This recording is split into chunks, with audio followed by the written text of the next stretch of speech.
नमस्कार दोस्तों, एक बार फिर आप सभी का स्वागत है लेटेस्ट न्यू वीडियो में। यूपी एलटी ग्रेड 2022 सामान्य अध्ययन का वीडियो का पार्ट नंबर 2 है। इससे पहले वाला अगर वीडियो आपने नहीं देखा है, जिसमें हमने इतिहास का इंट्रोडक्शन एक स्ट्रक्चर के आधार पर समझाया था, ठीक है। अगर आप वो समझ लेते हैं तो कहीं ना कहीं आपको इतिहास पढ़ने में बहुत आसानी होगी, ठीक है। इतिहास को रटा नहीं जा सकता है, सिर्फ और सिर्फ समझा जा सकता है, ठीक है। ट्रिक बता देंगे तो ट्रिक कुछ टाइम तक आपके माइंड में रहेगी, फिर स्लिप हो जाएगी। एग्जाम टाइम में ट्रिक काम नहीं करती है, सिर्फ आप इन्हें क्रम वाइज क्रम पढ़ने की कोशिश करेंगे, ठीक है। तो इस वीडियो में हम करेंगे भारतीय इतिहास की महत्वपूर्ण तिथियां। भारतीय इतिहास की महत्वपूर्ण तिथियां एनसीईआरटी के नवीनतम पैटर्न पर आधारित इस वीडियो को कंटेंट रहेगा। 30/30 मिशन यूपीएलटी 2022 के लिए जुड़ जाइए आप हमारे यूट्यूब चैनल के साथ। चैनल को सब्सक्राइब कर लीजिए, बेल आइकन को प्रेस कर लीजिए अपकमिंग वीडियोज़ के साथ अपडेटेड रहने के लिए। इस वीडियो को जो टारगेट रखा है हमने 150 लाइक का रखा है। जिस तरीके से आपने जो प्रैक्टिस सेट नंबर 1 है यूपीएलटी के प्रीवियस ईयर क्वेश्चन पेपर का, उस तरीके से आपने उसको प्यार दिया है। इस तरीके से अगर इस पर 150 लाइक तक ये वीडियो पहुंचता है तो कहीं ना कहीं हमें इससे मोटिवेशन मिलेगा। चलिए मैं आपको बता देता हूं कि ये वीडियो आपको क्यों देखना चाहिए। अब यहाँ पे देखिए,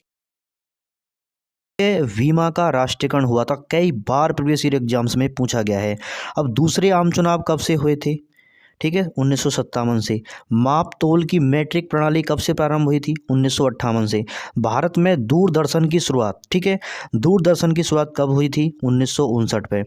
महाराष्ट्र और गुजरात राज्यों का बनना, ये कब बने थे, 1960 में बने थे महाराष्ट्र और गुजरात, ठीक है। और गोवा कब स्वतंत्र हुआ था, 1961 में हुआ था, ठीक है। भारत पर चीन का आक्रमण कब हुआ था, 1962 में हुआ था। अब यहाँ पे और भी देखेंगे इंपॉर्टेंट डेट्स हैं। जैसे आप यहाँ पे देखेंगे, देखिए ताशकंद समझौता, यानी कि ताशकंद समझौता तक पढ़ेंगे। इसकी 2 वीडियो बनेंगी। ये वीडियो का पार्ट नंबर 1 है, पार्ट 2 भी इसी वीडियो को डिस्क्रिप्शन में आपको मिल जाएगा नेक्स्ट टाइम में जब भी अपलोड होगा, ठीक है।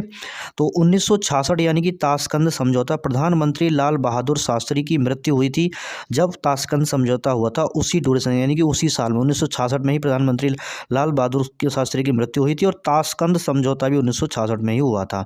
तो कई बार ये डेट पूछ लेता है कि ताशकंद समझौता कब हुआ, तो 1966 में हुआ। प्रधानमंत्री कौन से थे जिनकी मृत्यु हो गई थी ताशकंद समझौता वाली जो ईयर है उसमें, तो यानी कि 1966 में उनकी मृत्यु हो गई थी। आई होप आपको समझ में आ गया होगा कि वीडियो हमें क्यों देखना चाहिए। चलिए हम वीडियो को शुरू करते हैं। अब भारतीय ऐतिहासिक तिथियों को शुरू से समझेंगे। ईसा पूर्व के बारे में मैंने पहले डिस्कस कर लिया है पहले वीडियो में। अब यहाँ पर देखेंगे 6000 ईसा पूर्व, ठीक है। तो सबके जितनी भी डेट यहाँ दे रखी हैं सबके साथ हम ईसा पूर्व लगा लेंगे, ठीक है। तो मेहरगढ़ और बुर्ज होम में भारत के प्राचीनतम कृषि पशुपालन के अवशेषों के बारे में जानकारी मिलती है, यानी कि 6000 ईसा पूर्व पहले कृषि और पशुपालन होता होगा, ये साक्ष्य बताते हैं। और कहाँ पे मिले हैं ये साक्ष्य, मेहरगढ़ और बुर्ज होम से कृषि और पशुपालन के अवशेष मिले हैं। अब यहाँ पर नेक्स्ट देखेंगे। देखो ईसा पूर्व क्या होता है, ये जैसे हम पास्ट की तरफ आएंगे घटने स्टार्ट हो जाते हैं, और ईसवी से फिर बढ़ने स्टार्ट हो जाते हैं। ईसा मसीह के जन्म के बाद से फिर बढ़ने स्टार्ट हो जाते हैं ये जितनी वर्षों की संख्या है, ठीक है। तो आप यहाँ पर देखेंगे कि 5000 और 4000 ये दोनों के बीच का ये ड्यूरेशन है। तो कहने का मतलब है 5000 से 4000 यानी घट रहा है, देखो इधर की तरफ ये, ठीक है। तो इसमें इसकी जो ड्यूरेशन है इसके बीच की बात करें ड्यूरेशन की, यानी कि टोटल 1000 साल में। तो बागौर और आदमगढ़ के निकट भेड़ और बकरी पालन का जो है कि प्रथम अवशेष, यानी कि भेड़ पालन और बकरी पालन भी होता होगा। इनके जो अवशेष हैं आदमगढ़ और कहाँ पे, बागौर में मिले थे, ठीक है। नेक्स्ट देखते हैं। अब यहाँ पर देखेंगे फिर देखो ये घट गया यहाँ से 4000 3000 ड्यूरेशन दे रहा है। तो ध्यान से देखेंगे कि 4000 से 3000 घट रहा है इस तरीके से, ठीक है। अब यहाँ पर हम देखेंगे कि कृषक और पशुपालक की सभ्यताएं जो है 4000 से 3000 जो 1000 साल का ड्यूरेशन था उसमें ज़्यादा ये पनपी थी, ठीक है।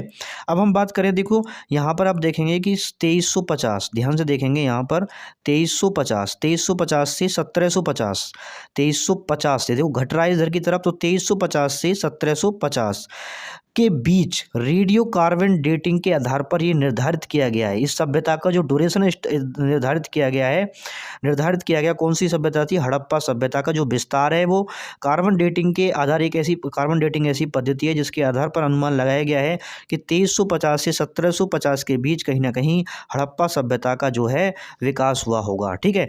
फिर आप देखो यहाँ पर आप देखेंगे कि 1500 यहाँ पर का आगमन हुआ था और मध्य एशिया से भारत में आर्य आए थे, और और 1000 से शुरुआत हुई थी वैदिक काल की। आर्यों का पूर्वी गंगा मैदान में विस्तार हुआ था उत्तर वैदिक काल में, ठीक है। तो ये 2 पार्टों में डिवाइड हुआ था। पूरा स्ट्रक्चर के साथ हम नेक्स्ट जो वीडियो है उनमें समझेंगे पूरा डिटेल में, सिर्फ इसमें हम तिथियों के बारे में जानकारी ले रहे हैं, ठीक है। अब यहाँ पर आप आगे देखेंगे, यहाँ पर 950, देखिए 950 ध्यान से देखेंगे इसको। 950 ईसा पूर्व में महाभारत युद्ध। लेकिन एनसीईआरटी जो रामशरण शर्मा है, एनसीईआरटी का जो रामशरण शर्मा पब्लिकेशन है, उसके आधार पर 5000 ईसा पूर्व में महाभारत का युद्ध हुआ था। लेकिन इसमें क्या बता रहा है, 950 ईसा पूर्व, ठीक है। अब यहाँ देखेंगे 850 ईसा पूर्व में, ठीक है, 850 ईसा पूर्व में 23वें तीर्थकर पार्श्वनाथ के जन्म का परंपरागत वर्ष माना जाता है, ठीक है। तो 850 ईसा पूर्व में, तो कब जन्म हुआ था इनका, पार्श्वनाथ, ठीक है, जैन धर्म के 23वें तीर्थकर थे और 850 ईसा पूर्व में इनका जन्म हुआ था, ठीक है। नेक्स्ट यहाँ पर दे रखा है 600 से, यहाँ ध्यान से देखेंगे, 6वीं शताब्दी में, 6वीं शताब्दी में 16 महाजनपदों का उदय हुआ था। उपनिषदों की रचना और आर्यों का दक्षिण का विस्तार हुआ था। तो आर्य मध्य एशिया से आए थे और भारत में दक्षिण का जो है इनका विस्तार हुआ था। 540, अब यहाँ पर देखेंगे 540 जैन धर्म के संस्थापक वर्धमान महावीर का जन्म हुआ था 540 ईसा पूर्व में, ठीक है। वर्धमान महावीर का जन्म हुआ था 540 ईसा पूर्व में। नेक्स्ट यहाँ पर देखेंगे 540 से 468, ध्यान से देखेंगे 540 से 468 जैन धर्म के वास्तविक संस्थापक वर्धमान महावीर का जीवन काल है ये। यानी कि 540 ईसा पूर्व में उनका जन्म हुआ था और 468 ईसा पूर्व में जैन धर्म के जो महावीर स्वामी थे उनका जो है महापरिनिर्वाण हो गया था, ठीक है।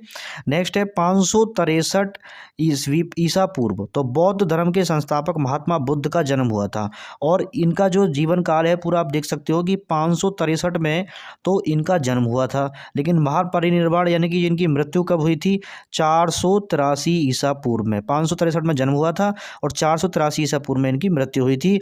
बौद्ध धर्म के संस्थापक गौतम बुद्ध, जिन्हें लाइट ऑफ एशिया भी कहा जाता था, ठीक है, एशिया का ज्योतिपुंज हिंदी में बोलते थे।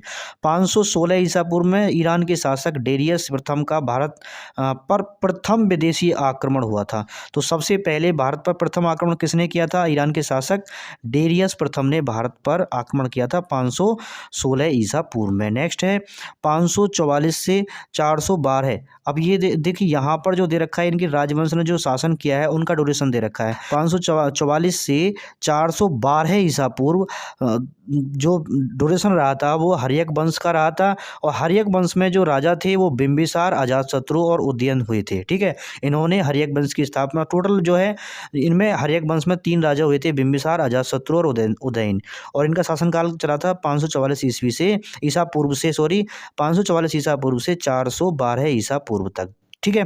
तो अभी जब तक हम ईसा पूर्व वाला जो है हेडिंग नहीं आता है तब तक हम यही सोचेंगे कि सबके साथ ईसा पूर्व ही लगाना है हमें, ठीक है। अब यहाँ पर देखेंगे 483 ईसा पूर्व में प्रथम बौद्ध संगति, और कहाँ पर हुई थी, राजगृह में। अब किसके शासनकाल में हुई थी, नेक्स्ट वीडियो मतलब नेक्स्ट हम डिटेल में इन चीज़ों के बारे में पढ़ेंगे, सिर्फ यहाँ पर डेट देख रहे हैं हम, ठीक है। तो प्रथम बौद्ध संगति हुई थी 483 ईसा पूर्व में। 412 से 344 तो शिशुनाग वंश की स्थापना एवं विस्तार हुआ था इसमें, ठीक है। शिशुनाग वंश की स्थापना और विस्तार हुआ था। अब नेक्स्ट देखेंगे यहाँ पर 383 में द्वितीय बौद्ध संगति वैशाली में हुई थी। तो डेट दे रखा है और उनकी जगह के बारे में दे रखा है। तो ये पूछते रहते हैं कि प्रथम बौद्ध संगति कब हुई थी, द्वितीय बौद्ध संगति कब हुई थी, डेट पूछेंगे। 383 ईसा पूर्व हुई थी द्वितीय बौद्ध संगति। आई होप इतना समय में आ गया होगा। नेक्स्ट देख लेते हैं हम। नेक्स्ट है 344 ईसा पूर्व में, 344 ईसा पूर्व में मगध में नंद वंश की स्थापना हुई थी, ठीक है। मगध में नंद वंश की स्थापना हुई थी और नंद वंश के बाद मगध पर मौर्य वंश का शासन आ गया था। चंद्रगुप्त मौर्य ने जो अंतिम शासक था उसका धनानंद, जिसको मारकर मौर्य साम्राज्य की स्थापना की थी, ठीक है। मैंने इसको स्ट्रक्चर में बताया है। और 326 ईसा पूर्व में सिकंदर का भारत पर आक्रमण हुआ था। कई बार ये डेट पूछा गया है, बहुत इंपॉर्टेंट डेट है। 326 ईसा पूर्व में सिकंदर का भारत पर आक्रमण हुआ था। 323 ईसा पूर्व में सिकंदर की बेबीलोन में मृत्यु हो गई थी। भारत से जाने के बाद बेबीलोन में सिकंदर की मृत्यु हो गई थी, ठीक है। नेक्स्ट है यहाँ पर चंद्रगुप्त मौर्य, ध्यान से देखेंगे 323 ईसा पूर्व, ठीक है 323 ईसा पूर्व चंद्रगुप्त मौर्य द्वारा मौर्य वंश की स्थापना हुई थी। तो 323 ईसा पूर्व में जब बेबीलोन सिकंदर लौट गया था तो भारत में धनंजय को मारकर चंद्रगुप्त मौर्य ने मौर्य साम्राज्य की स्थापना की थी और जहाँ मौर्य साम्राज्य की या मौर्य वंश की स्थापना की थी। नेक्स्ट है 305 में सेल्यूकस का भारत पर आक्रमण। देखिए सेल्यूकस जो था ये सिकंदर का एक महान सेनापति था, प्रमुख सेनापति था, जिसने चंद्रगुप्त को दोबारा से जीतने के लिए दोबारा भारत पर 305 ईसा पूर्व में भारत पर आक्रमण किया था। ठीक है 298 ईसा पूर्व में बिंदुसार शासक बना था। बिंदुसार कौन था? चंद्रगुप्त मौर्य का बेटा था बिंदुसार। ठीक है और बिंदुसार का बेटा था सम्राट अशोक, जिसके नाम पर आज भी जो है बहुत गौरवान्वित महसूस करते हैं हम लोग। ठीक है नेक्स्ट है यहाँ पर देखिए, यहाँ पर देखेंगे आप 272 से 268 ईसा पूर्व का जो पूरा ड्यूरेशन रहा था, अशोक तथा उसके भाइयों के बीच उत्तराधिकार के लिए महायुद्ध हुआ था। 269 ईसा पूर्व अशोक शासक बना था। ठीक है 269 ईसा पूर्व में अशोक शासक बना था जो बिंदुसार का बेटा था। 268 से 232 में अशोक का शासनकाल। 68 में, क्योंकि 68 में जो अशोक था, अशोक में 68 में भी शासन करता था, लेकिन 69 में पूरा संपूर्ण जो है अपना जो क्षेत्र था उसका शासक बना था अशोक। लेकिन उससे पहले एक राज्य का राज्यपाल हुआ करता था अशोक 268 से, इसलिए 268 से 232 के बीच का यहाँ पर डेट दिया गया है। ठीक है आई होप आपको समझ में आ गया होगा। तो 261 में कलिंग युद्ध, अशोक ने कलिंग युद्ध किया था कलिंग को जीतने के लिए, जिसमें नरसंहार के बाद अशोक का हृदय परिवर्तन हुआ। उसके बाद अशोक ने कोई युद्ध नहीं किया था। ठीक है नेक्स्ट है यहाँ पर 257 ईसा पूर्व में उपगुप्त द्वारा अशोक बौद्ध धर्म में दीक्षित था। ठीक है तो बौद्ध धर्म में इन्होंने दीक्षा ली थी। ठीक है उपगुप्त द्वारा, और किसको मिली थी? वो अशोक को। ठीक है नेक्स्ट है तृतीय बौद्ध संगति, बहुत इंपॉर्टेंट है ये डेट, प्रथम द्वितीय और तृतीय बौद्ध संगति, और किसके शासनकाल में हुई थी? नेक्स्ट वीडियो में हम डिस्कस करेंगे इनको। 251, ठीक है 251 ईसा पूर्व में तृतीय बौद्ध संगति हुई थी। अशोक की मृत्यु कब हुई थी? 232 ईसा पूर्व में अशोक की मृत्यु हुई थी, क्योंकि ये ड्यूरेशन आप देख रहे हो कि शासनकाल के बाद ही मृत्यु हुई थी।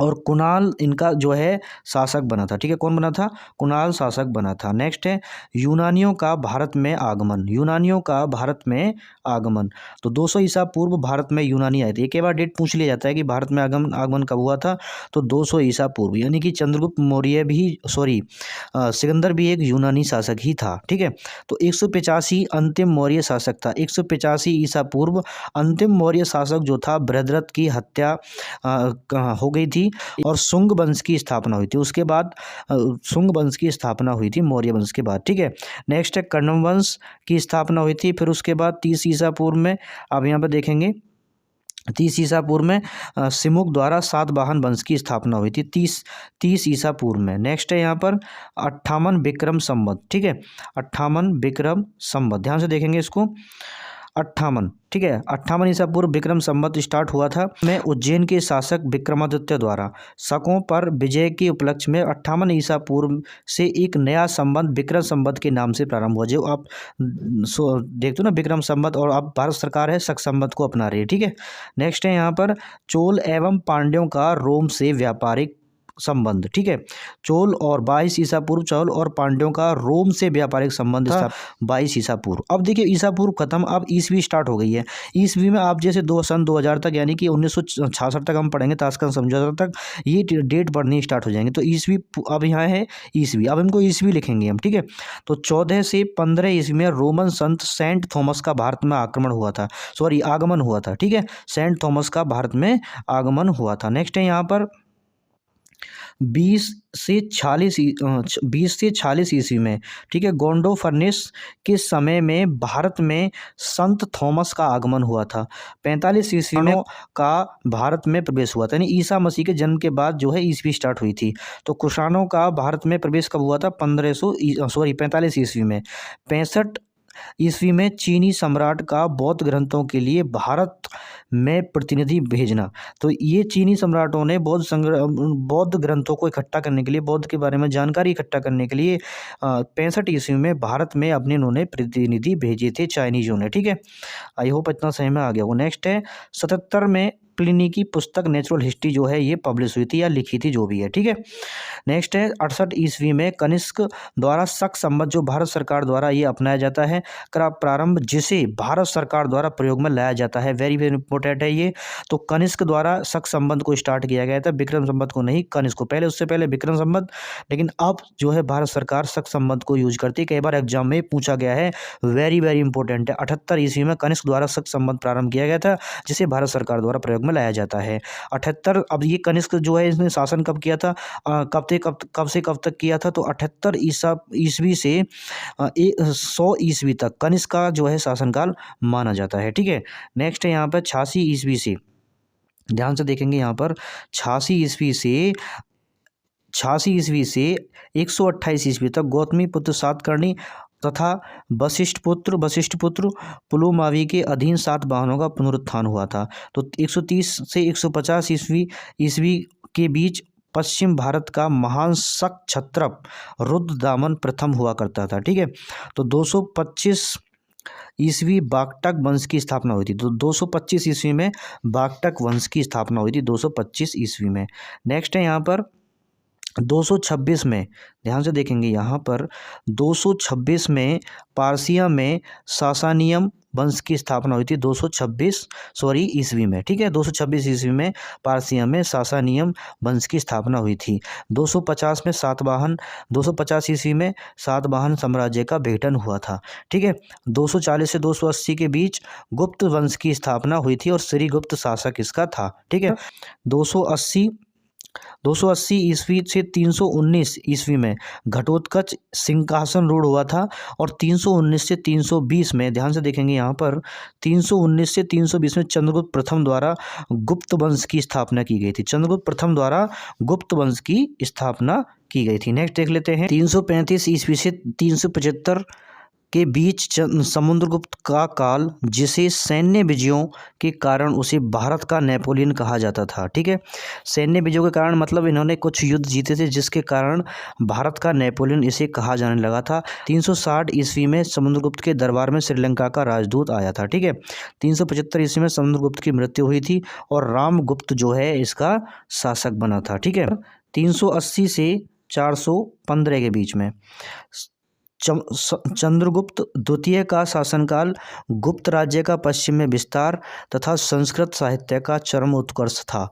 संस्कृत साहित्य का वेरी इंपॉर्टेंट है। संस्कृत साहित्य का उत्कर्ष कौन के समय में था, चंद्रगुप्त द्वितीय के में, और इसका जो ड्यूरेशन है 380 से 415 के बीच है, ठीक है। 399 ईस्वी से 414 फाहियान भारत आया था। तो ये कई बार पूछ लिया जाता है, फाहियान भारत आया था, ठीक है। 415 से 455 इसके शासनकाल, किसका शासनकाल था, वो कुमारगुप्त प्रथम का शासनकाल कहा जाता है। 415 से 455 का जो ड्यूरेशन रहा है वो कुमारगुप्त प्रथम का रहा है। नालंदा विश्वविद्यालय की स्थापना भी इन्हीं के शासनकाल में हुई थी, यानी कि कुमारगुप्त प्रथम के में ही ये कई बार डेट पूछी गई है। नालंदा विश्वविद्यालय जो बिहार में बहुत इंपॉर्टेंट है, ठीक है।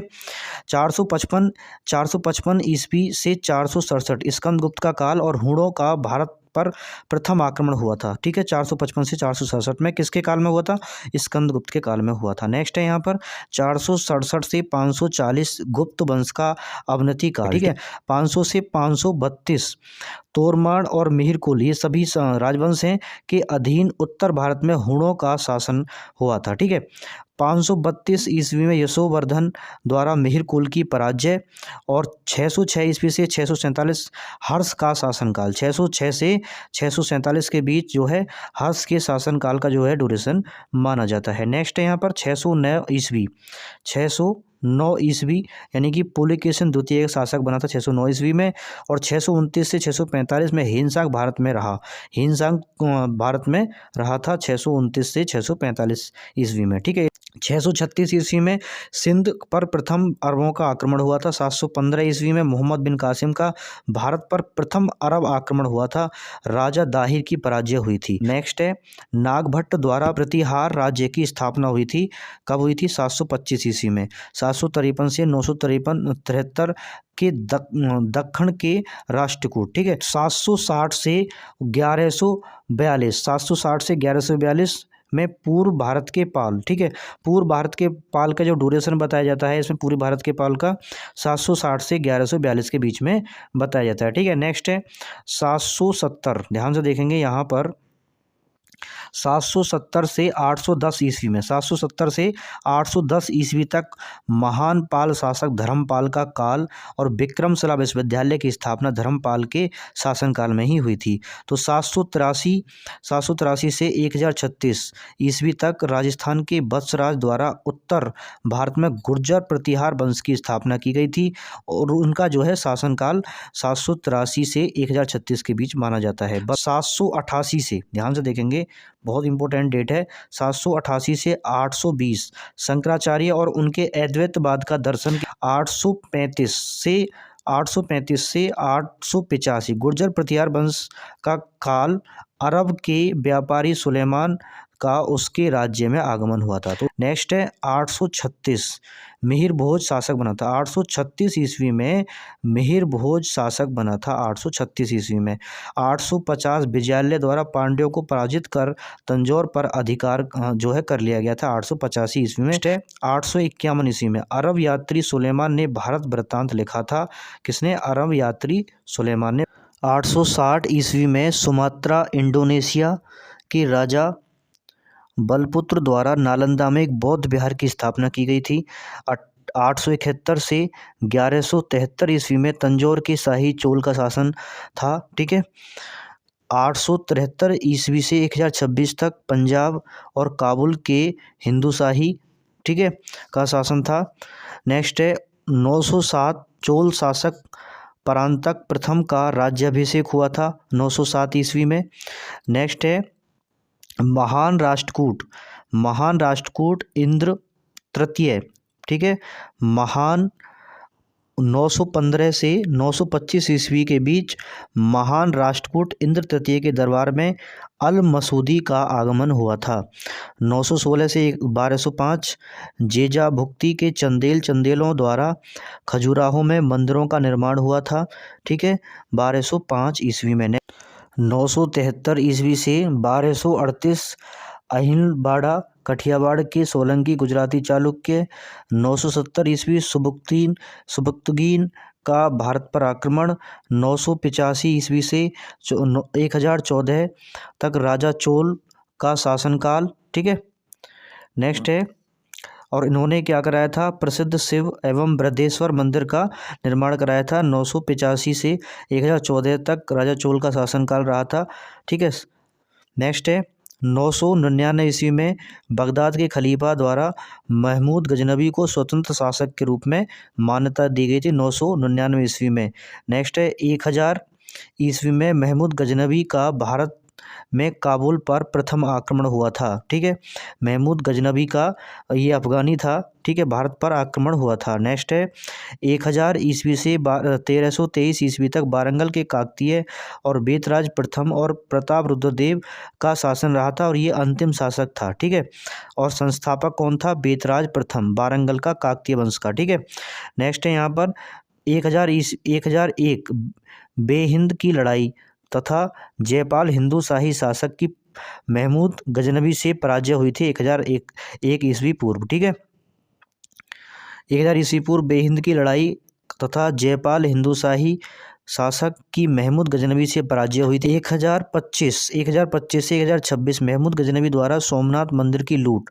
तो ये डेट भी कई बार पूछी गई है कि किसने सोमनाथ मंदिर की लूट की थी? तो महमूद गजनबी ने 1025 से 1026 के बीच में की थी। तो कई बार तो 1000 की डेट भी दे देते हैं कि 1000 ईस्वी में किसने लूट की थी, तो ये पूछ लेते हैं कई बार। तो 1027 में महमूद गजनबी का अंतिम आक्रमण हुआ था, ठीक है। और 1030 में महमूद गजनबी की मृत्यु, अल बरूनी का भारत आगमन हुआ था 1030 में। तराइन का प्रथम युद्ध वेरी वेरी इंपॉर्टेंट है, ये युद्ध भी बहुत इंपॉर्टेंट है, ठीक है। तो 1191 और 92 में ध्यान देंगे कि प्रथम युद्ध और द्वितीय युद्ध। प्रथम युद्ध हुआ था पृथ्वीराज चौहान और मोहम्मद गौरी के बीच, जिसमें मोहम्मद गौरी पराजय हुआ था, लेकिन द्वितीय युद्ध में मोहम्मद गौरी द्वारा पृथ्वीराज चौहान की जो है हार हुई थी और कुतुबुद्दीन ऐबक भारत का एक सूबेदार नियुक्त किया गया था तराइन के युद्ध के बाद। और चंदावर का युद्ध जयचंद इसमें पराजित हुआ था और 1194 चंदावर के युद्ध में जयचंद पराजित हुआ था। मोहम्मद गौरी की मृत्यु हुई थी 1206 में, ये कई बार पूछ लिया जाता है, ठीक है। नेक्स्ट है यहाँ पर कुतुबुद्दीन ऐबक द्वारा दिल्ली की सल्तनत की स्थापना, कुतुब मीनार का निर्माण भी कराया गया था, ठीक है। तो 1206 में कुतुबुद्दीन यहाँ का शासक बना था दिल्ली का ईस्वी में। इसके द्वारा दिल्ली सल्तनत की स्थापना और कुतुब मीनार का जो है निर्माण आरंभ कराया था, ठीक है, कुतुबुद्दीन ऐबक ने। नेक्स्ट है 1210 ईस्वी में कुतुबुद्दीन ऐबक की मृत्यु और आराम शाह को परास्त कर इल्तुतमिश शासक बना था, ठीक है। और बचा हुआ काम जो है कुतुब मीनार का इल्तुतमिश ने ही कराया था। नेक्स्ट है यहाँ पर, नेक्स्ट है 1221 में, 1221 ईस्वी में चंगेज खान ने भारत पर आक्रमण किया था 1221 में, ठीक है। चंगेज खान ने भारत पर आक्रमण किया था, चंगेज खान ने, ठीक है। तो चंगेज खान ने भारत पर आक्रमण किया था 1221 में, भारत पर आक्रमण किया था। रजिया सुल्तान गद्दी पर बैठी थी 1240 ईस्वी में रजिया सुल्तान की हत्या हो गई थी, ठीक है। 1265 ईस्वी में गयासुद्दीन बलबन जो है गद्दी पर बैठा था। उसके बाद 1279 में बंगाल में तुर्गिल खां का विद्रोह हुआ था। 1286 ईस्वी में गयासुद्दीन बलबन की मृत्यु हो गई थी। 1290 में खिलजी वंश की स्थापना, जलालुद्दीन खिलजी के इसके जो है संस्थापक थे खिलजी वंश के, ठीक है। नेक्स्ट है 1296, ठीक है, ध्यान से देखेंगे। 1296 से 1316 ईस्वी में अलाउद्दीन खिलजी इसका शासक बना था। और 1309 से 1313 जो है मलिक काफूर का दक्कन का अभियान इसने चलाया था। और 1315 मलिक काफूर दक्कन से वापसी इसने की थी। और 1320 में तुगलक वंश की स्थापना हुई थी, 1320 में, बहुत इंपॉर्टेंट है। तुगलक वंश की स्थापना कब हुई थी? 1320 में। 1325 में मोहम्मद बिन तुगलक शासक बना था। और 1333 से 1342 इब्न बतूता भारत आया था। तो 1333 में भारत आया था इब्न बतूता, और लगभग कितने साल रहा था? 8-9 साल रहा था, ठीक है, भारत में। तो 1333 में आया था इब्न बतूता भारत में, ठीक है। नेक्स्ट है यहाँ पर हरिहर बुक्का, ध्यान से देखेंगे। हरिहर बुक्का 1336 ईस्वी में हरिहर एवं बुक्का द्वारा विजयनगर साम्राज्य की स्थापना हुई थी। कई बार डेट पूछ ली जाती, वेरी वेरी इंपॉर्टेंट है ये। 1336 ईस्वी में हरिहर बुक्का, ये दोनों भाई थे, हरिहर और बुक्का, दोनों के द्वारा विजयनगर साम्राज्य की स्थापना हुई थी, ठीक है। और 1347 ईस्वी में बमन शाह द्वारा बहमनी राज्य की स्थापना हुई थी। 1393 ईस्वी में जौनपुर राज्य की स्थापना हुई थी। 1398 में तैमूर लंग का भारत पर आक्रमण हुआ था और दिल्ली पर इसने अधिकार कर लिया था, ठीक है, 1398 ईस्वी में। नेक्स्ट है यहाँ पर 1414 में, ध्यान से देखेंगे। 1414 ईस्वी में दिल्ली में सैयद वंश की स्थापना हुई थी। 1414 से 1451 ईस्वी के बीच में सैयद वंश का शासनकाल रहा था। और 1451 बहलोल लोधी द्वारा लोधी वंश की स्थापना की गई थी। और 1455 में संत कबीर का जन्म हुआ था। 1455 में कब हुआ था? संत कबीर का जन्म हुआ था। और 1469 ईस्वी में सिख धर्म के संस्थापक गुरु नानक देव का पंजाब के तलवंडी में जन्म हुआ था। वेरी इंपॉर्टेंट है। शेरशाह सूरी का जन्म 1472 में, तो 1472 में शेरशाह सूरी का जन्म हुआ था। 1483 में जहरुद्दीन बाबर का फरगना में जन्म हुआ था। 1483 ईस्वी में जहरुद्दीन बाबर का फरगना में जन्म हुआ था। 1509 में कृष्णदेव राय शासक बने थे। 1510 ईस्वी में गोवा पर 17 ईस्वी में लोधी का राज्याभिषेक हुआ था, ठीक है। नेक्स्ट सिकंदर लोधी उससे पहला था जिसने आगरा शहर की स्थापना की थी। 1519 ईस्वी में भारत में बाबर का प्रवेश हुआ था, 1519 ईस्वी में। और जन्म कब हुआ था जहरुद्दीन बाबर का? परगना में हुआ था जन्म 1483 ईस्वी में। नेक्स्ट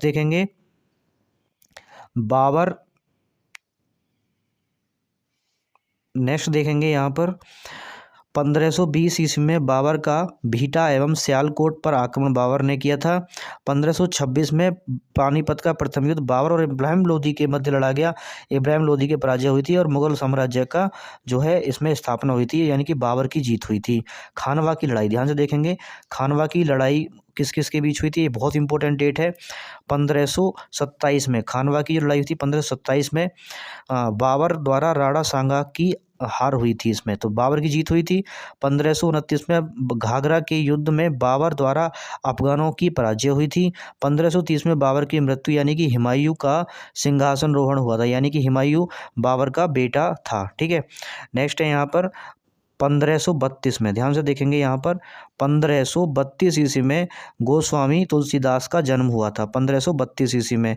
और 1539 ईस्वी में चौसा के युद्ध में शेरशाह सूरी द्वारा हुमायूं की पराजय हुई थी। ठीक है,